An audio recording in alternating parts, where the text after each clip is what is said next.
Hi, this is Chris DeLay. And I'm Craig Aarons Martin. We're the co-hosts of the SEL in EDU podcast. Proud member of the Education Podcast Network. Each show on the network is independently owned, and the views expressed may not represent those of other podcasts. For the best education podcast, visit edupodcastnetwork.com.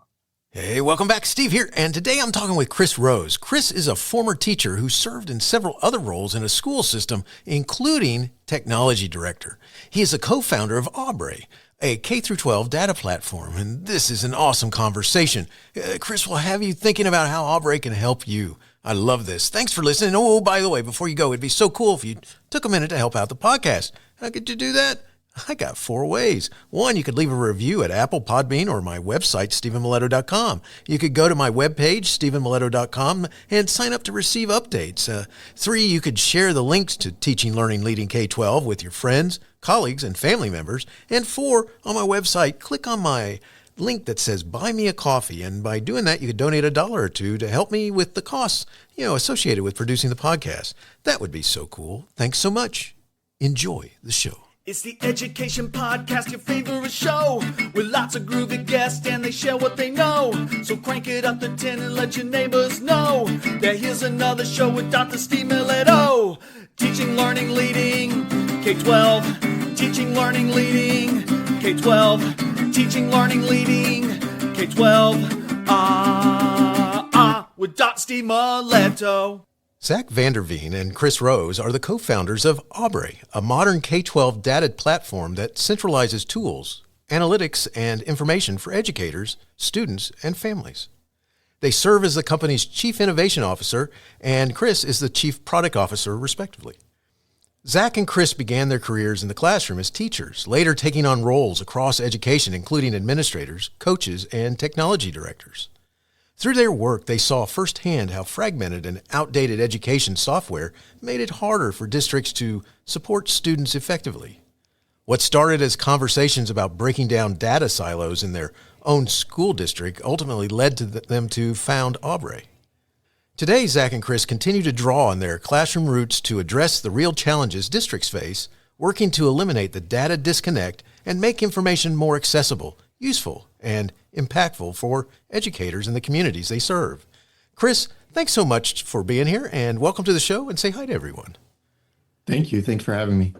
Well, it's great to have you here, and let's start with where you started, which is in the classroom as teachers. What's something that you learned from teaching that stays with you today? Yeah, I think Abre, the company, was very much a company that was born from a product. And a lot of that origin story comes from me as a classroom teacher starting teaching. My teaching career started in 2011. And when I started teaching, a few things that I've learned is teachers have to be adaptable and responsive to the needs of their students. And so there's always something coming up. There's a snow day, there's a bell change, there's absences, et cetera. So as an educator, you learn to be very adaptive and responsive to the needs of what goes on in a school. And so that, is something that I very much learned early on in my career on how to go with the flow. The other thing I learned around being in the classroom was really around gaining empathy for what school teachers go through. And I think with teachers, there is a desire, a need from everyone to do more and more and more. My mom was a 35-year educator, and she taught social studies and math, and as an elementary teacher. And, those days were, hey, get students really engaged in math and social studies. But now teachers are asked to do, student learning objectives. They're asked to track data. They're asked to help be, advisors and counselors to students who need help. So those responsibilities have changed, and that's gotten more and more. And so again, I've gained this empathy for everything that teachers are asked to do, schools themselves as well. But I saw that firsthand being in the classroom. And so I have great empathy, and, that's part of the passion of why I wanted to build Abre. That's very cool. You got me thinking about all kinds of different things, because you became a teacher in 2011, and I started thinking about where we are in those days. So Yeah. This is going to date me just a little bit. So I became a teacher in 1987, and in 1987, where we grew to with the technology, it's kind of interesting being along for that ride, because at one point, I'll never forget when we got the possibility of email, and it was so cool. Today, I'm not on that boat anymore. All right, it's kind of like, no, stop. So I'll tell another story in a little while later, but I just think about how we were so excited, send them an email and then go next door and say, did you get my email? Right, exactly. Hey. Yeah, today we're going, please stop. Stop. Anyway, so that brings me to this next one. So as your careers progressed, one of the things that I read was in your bio was that you became a technology director, like you just said. And, what's something that you discovered about classroom teachers in ed tech? And, just kind of go there for a little bit, because you've kind of given us a little preview. Yeah. So, back to the early days of my career, again, looking at what the teacher was responsible for, and just to kind of pick up some of your story, when I first entered my classroom, I had a hardline computer in the back left-hand corner of the room. Nice. Right. And over the next 2 to 3 years, then we got Wi-Fi, then we got Chromebooks, and we went one-to-one. It was a rapid evolution of change. And, what I found is something that I discovered is teachers and educators will actually embrace change if they see value in it. And so, we often talk to our districts around the types of change management, and that's very real in education, the adaptability and the change. I'll be pretty blunt here. I think teachers and educators are burned out of doing more and more and more. They need tools that helps them work more efficiently, more data-driven, and actually gives them time back to build relationships and connections with the students that they teach. And so, I think what I've learned, again, I've discovered with teachers is if they see value in it, and they see the return on their investment of going to that professional development or using that tool to become a better teacher, that change management, bottleneck almost goes away, because they want to invest in it. Now, if you're giving them 10 tools that they have to go attend, 80 hours of professional development on, and it takes away that time, that's when the pushback starts to happen, and appropriately so. Oh, it makes sense. I mean, it's like, I think back to those days, the school I was in started off with Mac Classic towers, these little towers with a little bitty screen. and eventually they chose to go away from the Apple products, and they went to DOS-based products. Right. And that caused any number of issues, because we went, just as you got used to the one, they said, hey, by the way, we know you got used to these things, but we're shifting gears now. We're going this direction. And I experienced several episodes of that type of thing because of, like you, I went from the classroom. I was a history teacher, and then I became an assistant principal. I became an administrator in a building. Okay. And it was, as an administrator, we had to go to some computer training that I'll never forget, because it was mandatory training. We were all were assistant principals in a very big community. Had at that time, I think, like 18 high schools or something like that. Wow. And we get in there, and they didn't have you bring anything except something to write on and something to take notes with, that type of thing.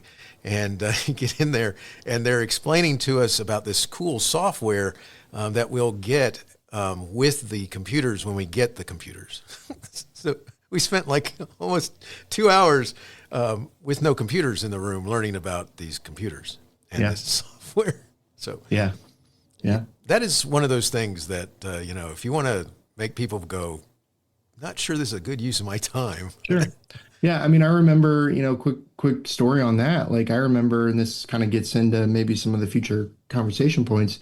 I remember leaving my classroom that I had, lesson plans to do, to go up to our school board office and spend 8 hours in a professional development meeting to do curriculum map planning.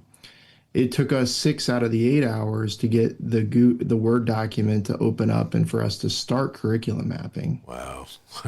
So when you're looking at that, it's like, wow, is this really a great use of my time? Why isn't this more fluid? Why doesn't software support the needs and make this efficient? Because the process we had was causing frustration. So what does an educator do? They said, well, I don't have time for this. I got to get back to my kids, Very much so. And so Abre is meant to be the antithesis of that a bit. Yeah. Love it. That's and you can see where that's going there when you have those experiences. Because when I became a principal, I had this cool friend who was a high school principal also in the county, and we were at some meeting similar to that, although it was a little more advanced. We actually had computers by this time. Okay.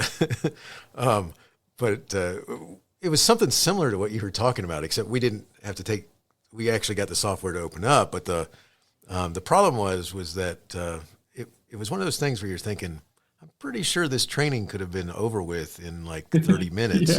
And my friend, who is a real dry sense of humor, he looks at me and he goes, wow, that was 45 minutes of information crammed into 3 hours. And it took a second for my brain to go, oh, that's funny. And I've remembered it ever since. So, yeah. But good stuff. So, all right. So you both founded Abre, a K-12 data platform. So we've started answering that a little bit. But what is that thing that made you say, we got to do this? This is whatever this idea is. It may not have been called Abre yet, but we got this idea and we got to make this happen. What did that? Yeah, so Zach joined the district as the district's first technology director. Nice. Right? We didn't have an IT staff, and so I was a classroom teacher. The district that we were in just made a very large investment in building brand new buildings, adding Wi-Fi, going one-to-one with student Chromebooks that the district purchased for every student. So a very large investment. And again, we were sitting down. I was probably using 30 to 40 pieces of software a day. You mentioned some of them: email, behavior tools, learning management systems, grade books, on and on and on and on, right? And I remember thinking, like, does more software actually equate to a better outcome?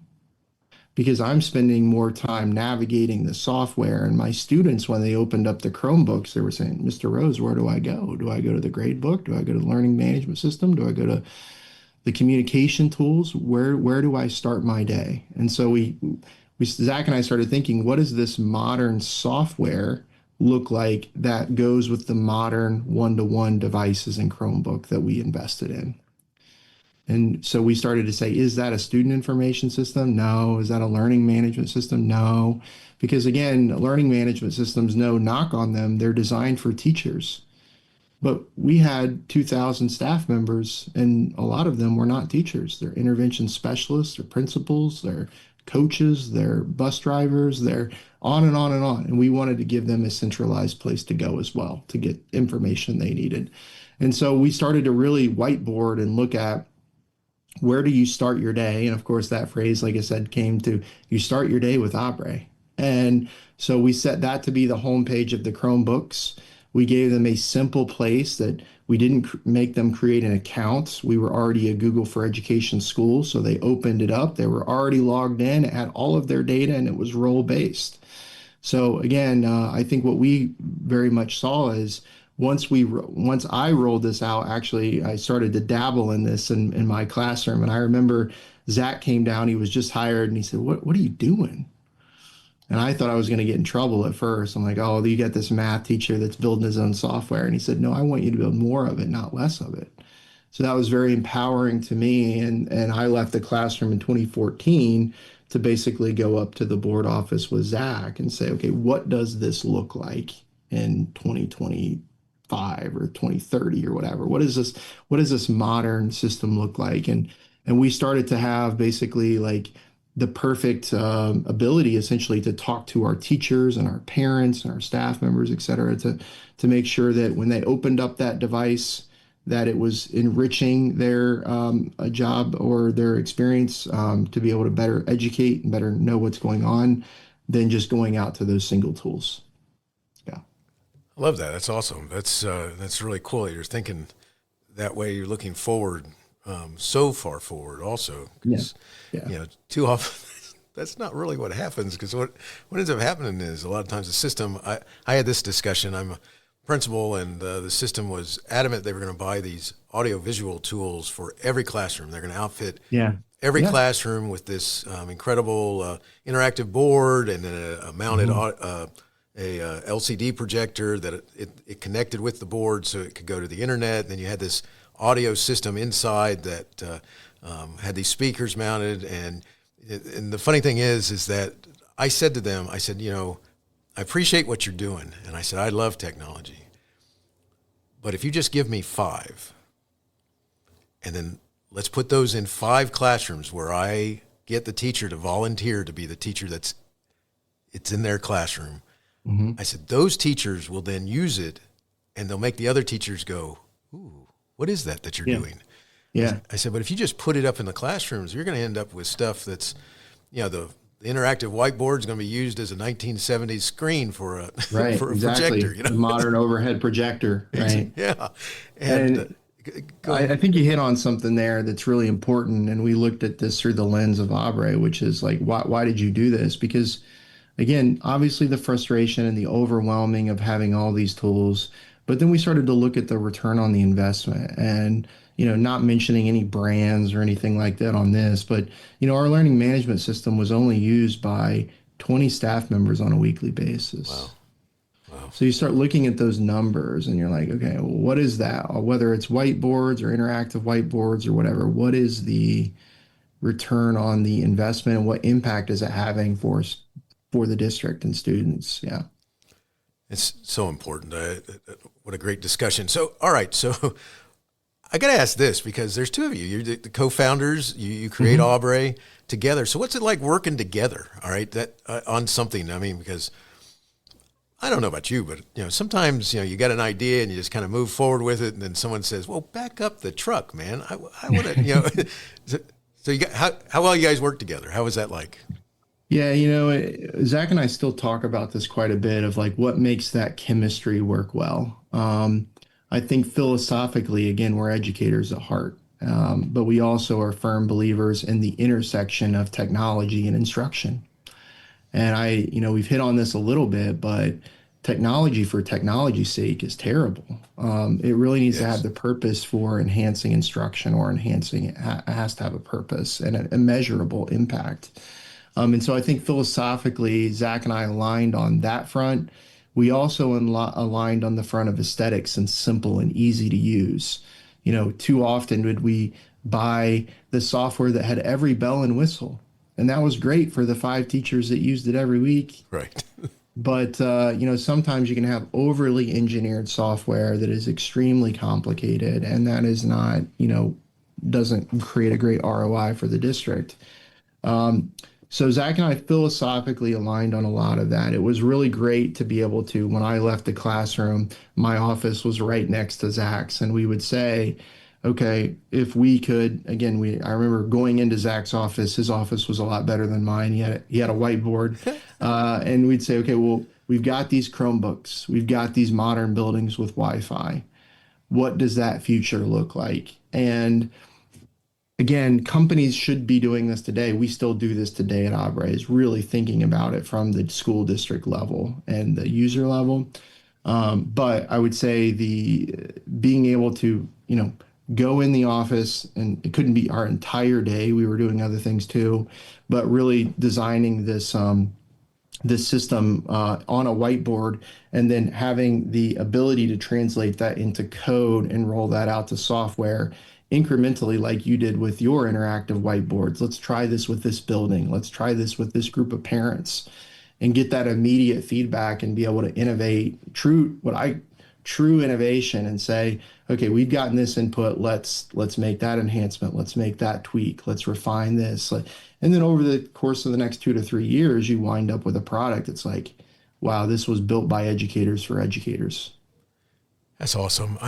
What's one of the things I think is really cool is that this is, if you just say it's a K-12 data platform, and audience, no one's paying me to have this conversation here. All right, this is fascinating to me because we have educators who have progressed forward, seen a need, and they've created something to address that need. But it's way more because when you take a look at everything that it can do and help you with in the classroom, it's really cool. And so that's what I'd like you to do is tell us, at the base level what its purpose is, and then we're going to go forward from there. Yeah. I'll keep it pretty simple. We try to bring in all of the data from the district first, and that's not just student data. We're working with districts that we bring in their financial data.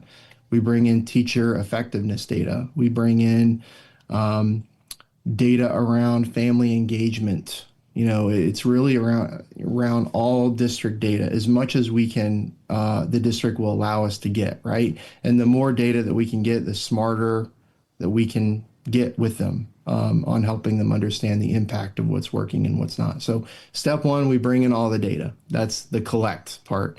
Then we permission base that data. So we store that data, we organize that data. I think about it as sort of a Dewey Decimal System for data.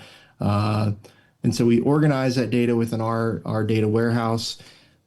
The important part here is that we make it permission-based access to various users. So if I'm the teacher, I see my class. If I'm the parent, I see my student. If I'm the principal, I see my building. The district see my district. All that data is permission-based of all of the data, not just grades, just behavior in a different tool, all that data in a single pane of glass in a permission-based way. So collect the data and then enable the users in a permission, security compliance-based way to see that data. Then really the third thing is and you'll see this on our website, the now what? So here are the students that, are at risk because of graduation or chronic absenteeism, or here are the students who we gave them a wellness survey through Abre, and they said, I'm overwhelmed because I'm in 6 AP classes and I'm not sleeping at night. Like, these are real stories, right? And so they say, now what? Okay, well, in Abre, I want to go in and connect that student that says they're overwhelmed to a guidance counselor. Or, I'm going to go into Abre and actually put that student in a group and put them in a tier 2 support group through an MTSS framework within Abre, and then tracked as more time in math intervention actually equate to improved math scores over time since intervention has occurred. Because I think as educators, we're like, well, of course they were in the intervention. That's going to help them. Well, we don't know that. And one district, this is an interesting story. They were providing intervention to students in math on the day that those students missed the most school. Oh my gosh. So in Abre, they started to just make one simple shift. They said, instead of offering it on that day, we're going to provide intervention on the day that they're at school the most. Nice. And they saw increased effectiveness of that intervention. They're at school. So those are small little shifts. And so simply put, collecting the data, using the data to make daily, weekly decisions around that data and measure impact, and then taking action on that, and then saying, did my action actually equate to an improved outcome? That's so powerful. One of the things that you make me think of, and I only laugh because I think about without having some sort of an assistant that's going to help you, and I don't mean a human being here. I'm talking about something where you're looking at data and monitoring and so forth. Something like what I'm about to describe can happen, which is this social worker, assistant principal discovers that, Todd over here has been absent for 17 days and should have been caught at 5, 10, 15, and has been absent all these days. So goes and raises the red flag and says, hey, we need to, following their chain of command, saying this child here has been out way more days and somehow slipped through the cracks. We need to make sure we address that. Well, then when day 35 happens, they realize that notification had never been followed up on. And exactly. And in that scenario you said there, it would take many, many days for just that human to human interaction to occur. Whereas in Abre, if I'm a parent, I get a notification, right? Students miss this many days. The principal sees chronically absentee students. The special education or counselor sees that automatically. It's not like, oh, I'm the only one that can see that, and then I have to relay that to down the chain. It's so powerful, because that's one of the things that when I was looking at the different functions that Abre can have, I was like, well, that would help stop that. pretty 100%. fast. And it's not, there's no blame here that I'm trying to do. It all comes from going back to your original comment, which is that we become overwhelmed because other things happen. That's right. And that's awesome. So how does it work? I mean, is this like are we back in the 1960s and we've got some giant, I'm sorry, and it's wavy, I'm really showing my age here, but there are a bunch of movies in the 60s when they're all afraid of the computers that were coming out. So you had these, the giant computer that's going to take over the world, or for example, a very famous movie that everyone's afraid of coming true now with AI and all this sort of stuff, where you have Hal versus Dave, Dave the astronaut, and Hal being the AI determining whether the astronaut is needed or not. Yeah. So I think first off, our relationship is typically at the district level. It's not at the local teacher classroom level. So we go to the school district and we, of course, help them understand the vision of what they can do at the district office, but then all the way down to even empowering their students and parents with their own data. Because again, we have to do that because much of this district is, this is the district's data, right? This isn't Abre's data. We can't go in and take their data. They have to give us access to their data. And so what we'll do is when we onboard a new client, a new school district, we'll set them up an Abre instance. We're a multi-tenancy organization here. We have a great partnership with Google Cloud. So we put them up an instance for them in Abre, and they get their own custom domain. And they can do that so they can promote that with family members.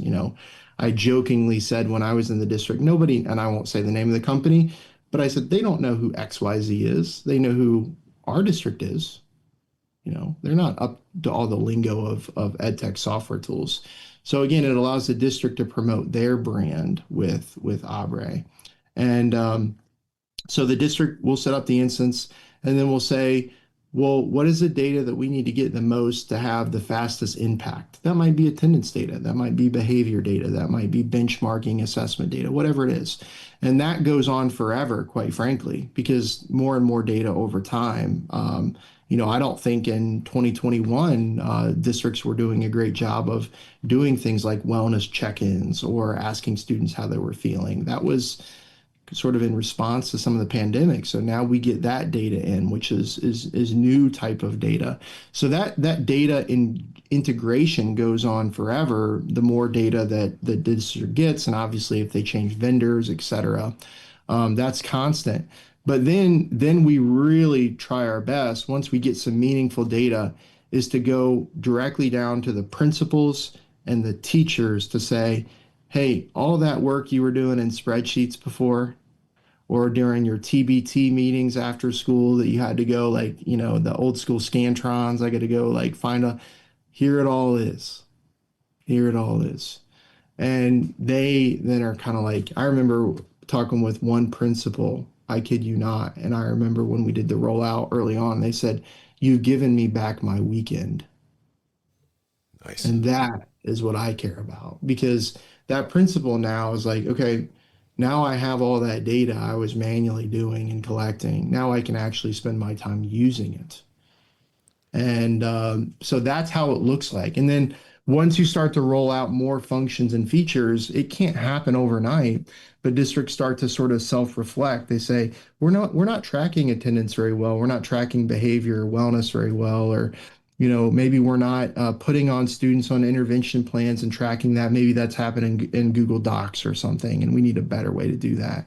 Okay, then they can start adopting more of Abre in those solutions that we offer to help them, again, take action on that data. So it's really what happens in the first few months around using the data, and then 1, 2, 3 years of adopting it more and becoming more and more efficient and data-driven. That's awesome. One of the things that you've made me think about, especially when you're talking about a principal saying that you give me back my weekends. Yeah. I've worked in some school systems where we had a school improvement plan that we developed, and you had to have all this data to support. Well, we spent all this time and I saved one of these notebooks. I have this notebook because I like to pull the thing out because it works really well as a doorstop. Because that door's not closing with that thing in the front of it because that has a lot of stuff in it. But you spent so much time putting that together, and because they wanted it all to fit in there, they required you to shrink the fonts so that you can't read it either, because you're looking at it. And so you spend all this time doing this stuff, and so you could jump through this hoop. And I'm sorry, like you said, to be real, it was a hoop that we had to jump through instead of being able to address what we were really, why we were doing it in the first place. And so here's a great example we're seeing, and I love these. I don't want to criticize what schools are doing. They're doing the best they can. Strategic plans are really big right now. Districts and superintendents creating strategic plans.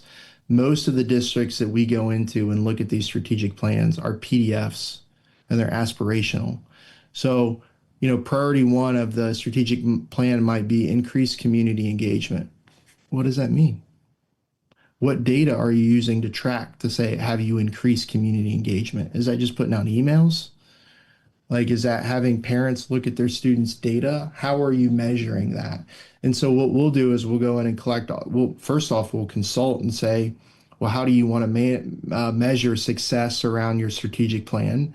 And then let's align your data to a live dashboard or a live data that is accessible to the parents and the teachers and even the community. We could take out all the PII and make it a community live dashboard to say, hey, as new behavior and as new map data comes in, or iReady data, or all this data as it new comes in, that chart and that graph automatically updates. So now we're just using that to look at our effectiveness, and the data's speaking for itself. We're not putting that burden on the principals or admins to have to continuously go and collect it and update it and all of that. That should happen automatically, and then they should look at the progress and make changes based upon the data. Thanks for sharing that. It's just amazing to think about where we've come from, because I've lived through this. I'm in my 39th year in public education in the state of Georgia. And I've come forward in a time frame where you've seen the technology move, and then the concept of what we can do with it. And then at the same time, though, some of these requirements that we haven't had time to really learn what to do with it. And so a lot of what you just said a second ago, you start, you're addressing these plans. So moving forward, you're addressing these plans, but what does this really mean, what you put in the plans? And I like that. You always made me laugh out loud when you're talking about what is that communication thing? Is it just sending out some more emails or something like this? Yeah, what does it mean? And I've been in these rooms, right, at the school board office, even in the district I was in, and we'd sit around. Oh yeah, we really want to improve student outcomes. Okay, well, how are we going to measure that? It's at the end of the day, you have to come up with a clear way to measure and hold accountability on it. Very much so. So important. So important. This is just, doesn't work, but if I had a time machine, I'd be trying to figure out how to get you to go back with me. Yeah. And be my secret weapon for addressing some of this stuff. So kudos. All right. So you answer this question about it's typically started at the system level. How do systems reach out and talk with you? I mean, is there a way that you're normally found? Is there something? And we're going to get into how to follow up late in just a few minutes, but that's not what I mean. I mean, it's like, is it someone that they're reaching out to? Like you've got they call up 1-800 Chris Rose. Yeah. Which that's not a real number, by the way. Anyone who's going, hey, does that work? So it's interesting, word of mouth is huge in education, right? And if it works for one superintendent or one district or one teacher, they're going to tell their friends about it. Now, conversely, if it doesn't work, they're going to tell their friends about it as well, right? Right. So for us, we started again in Cincinnati, out of Cincinnati, Ohio, right? Not in a school district just north of Cincinnati. We had about 10,000 students at the time, and so word of mouth for us. I mean, when we started the company in 2017, we had our first 10 school districts without any sales team. Right? Wow. They were waiting for Abre to sort of form, because they wanted to use this in their district. That's really why we started the company. I say we started it reluctantly, because we had reached our local maximum inside of a district, and we wanted to give Abre to other districts. And so Word of mouth is huge. Provided us the ability to land in one state and expand in the state. Colorado's been great. Texas has been great. And now that doesn't mean that we don't also do social media and marketing and have sales and things. That's all important. But I think word of mouth is very large. And so one superintendent, I was in a meeting in a state the other day, and the superintendent said, well, I know Dr. such and such over there, and here's what they've done, and it's worked well for them. So just tell us how much it costs. I mean, Nice. that's what it is, and so they trust each other. It's a network there, and it's really important to deliver on the promise, because if you don't, that will catch up with you. So important. That's cool. Thanks for sharing that. All right. So let's talk a little bit further about something that's on your webpage real quick. Yeah. On your webpage, you have a segment called Abre Marketplace. And this is one of the things that's cool here is I could have chosen a couple others too, but because you have some neat areas that I spent time in that I was like, well, this is really kind of cool here. And one of them that I thought was really got my attention was Abre Marketplace. Could you take a second and explain what it is and how it helps schools who are working with Abre? Yeah. So actually, I give Zach a lot of credit here. So, when I wake up every day, I think about the product and the user experience and the functions and the functionality. But Zach noticed, and our team noticed, but, Zach was spearheaded a lot of this effort, which is districts were really doing some great things. So, a district would work with us to create a great MTSS framework or plan. And there are generic things around tiering students 1, 2, and 3 and CASEL competencies. These are guidelines, but districts were actually innovating ways in which that they facilitated that workflow within Abre that worked very well for that district. And so sometimes districts, will create in Abre content. They'll create things in Abre. They'll create plans. They'll create what we call learn courses, professional development courses that help their teachers use data more effectively. They'll create the content, not necessarily even Abre. And so we wanted a way to give them the ability to share essentially and show, not just in their isolated Abre environments, but what are ways in which that we can, oh, well, here's a great dashboard that this district built. Here's a great MTSS framework and plan that district built. And so Marketplace is a way that we can highlight really great successes around content. And then what's really cool is now that's starting to be built within the product directly. And so districts can see content and different ideas that has, been shared by other districts and actually click, a few buttons in Abre and actually use that if it's able to be shared from one district to another, not with student data, but with the templates and the content and the framework. Yeah. I love that. It's being able to, you're creating a community there where they're sharing amongst themselves. And I love that. That's exactly right. Yeah. That is so incredible. All right. So do you have like a success story that you could share of a system that's put this together? Just something out of what they've really liked that has come about because of Abre? Yeah, there are so many. I've shared some, but over the past years we've been doing this, there's so many. I think one that comes to my mind is there are many states that have these laws now where parents need to be given data quickly around how their students have done on state assessments or what student behavior is. And so one of my success stories has been watching schools roll out what we call family access. And this is what really warms my heart, because the district was only having, back to that engagement piece, they were only having about a 5 to 10% engagement with their families. And that seems very low, right? But once they implemented Abre, giving them the ability to add it to their phone, sign into an account they didn't create, they can use a single sign-on. The parent family member can sign into Abre on their phone. They can get a QR code, right, that links their account to their student. And that family engagement rate went up to about 65% in that district. Wow. And that's engaging with real data. That's not just saying, oh, they signed up for an email. That's not what I consider engaging. I consider engaging saying, hey, let me see my data of my children and then work with the school as a partner to help that child be successful. And so that's really powerful to me. And so that's something that I really see as a success story when you're able to engage your community with real data, not just noise put out, but in partnership. The other thing that sticks out to me was this. I'll actually go back to the early days of Abre on this one. We had a number of principals at the high school I worked at that just for behavior tracking spent a large portion of their time every day processing through not only negative behaviors, but positive things as well. So they were looking at behaviors. And, Abre has a health and wellness solution. You've seen that on our website.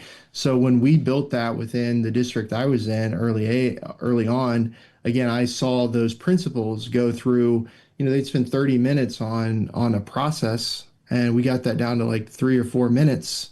Nice. And they were able then to say, okay, well, I don't have to do all of that paperwork and all that process. I'm going to use that time to go coach and help teachers become better teachers. Nice. And so I love that. Anytime, again, we can get the humans, get the people to be efficient, then they can use that time. Again, all the success stories to me go back to how do we enable the really great talent that's in schools to do what humans do really well. And I don't think, in Chris's opinion, an AI bot is never going to replace that. It's the type of human connection that our next generation really are going to need and are going to crave.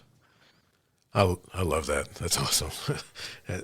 Good stuff. All right. So here's a scenario for you.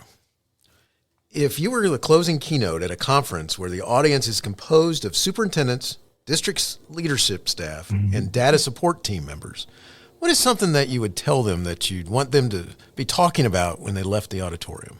Yeah. So you specifically mentioned district leaders and IT staff, so I want to focus on that. Hiring more people to do this is not sustainable. It's not sustainable. ESSER funds and federal dollars added money to districts, but hire really great leaders that know how to use technology and software and data tools like Abre to take action on their data. That would be if I could distill it in a few sentences, you can't scale more effective, and it's not sustainable to hire more and more and more. You have to work smarter with more data in a timely manner, because otherwise, and I think we're already starting to see this right now, where when funds get cut, we're noticing districts that are, 10, 20, $30 million in the hole around their budget next year. And when 85 to 90% of your school budget is people, what does that mean? That means those MTSS coordinators, those coaches, those wellness advisors are likely going to be cut. And so you really have to look at how do I use the great talent I have and use technology to measure success and create very much efficiency. And that doesn't mean I'm all for not hiring more educators and staff. I am, but sustainability, I think, is critical. That is incredible. You would have me talking, that's for sure, afterwards. If you said that at the end, because that is something that you see school systems that try to just, power it out with more people. And it's not, like you said, it's not sustainable, because at some point you're going to lose all those people. Yeah. And that's not fun at all when that happens. So thanks for that. I appreciate that. That would be something I would definitely be at the top of my, matter of fact, I'm pretty sure after we get done, I'm going to be mentioning it to a couple of people around here. Chris, thank you so much for talking with us. We got just the last two questions, and the first one, if you just tell everyone where they can find you guys, where they want to follow up, where can they find Abre? Obviously, our website, abre.com, abre.com. My email, I'm under the page on that under the team, but crose@abre.com is my email. Best way to reach out to me. Yeah. Awesome. And I'll put that information in the show notes so it's they can easily find you guys and get back in touch. Good stuff. So one last question, and it's a question I like to ask my guests, and it goes like this. Do you have a teacher in your past who made a difference in your life? If so, who was it, and what would you say if given the chance to say thank you? Yeah, there's a lot of them, but the one that sticks out in my mind is my web developer and computer science teacher, Mr. Chris Carmen. And I actually got a chance to catch up with him at one of the EdTech conferences I was at. But I think what made that really great is, again, he was a passionate educator that really loved to connect and build relationships with his students. He was very real and genuine, but he had high expectations when it came to the craft of programming. And so to me, it was inspiring to watch someone who was really great at their craft. And, I'm not knocking any computer science programs out when I say that, but when I see some of the high school programs today where it's like, oh, well, let's use block coding or let's use, that's fine. But the high school program that Chris Carmen had established was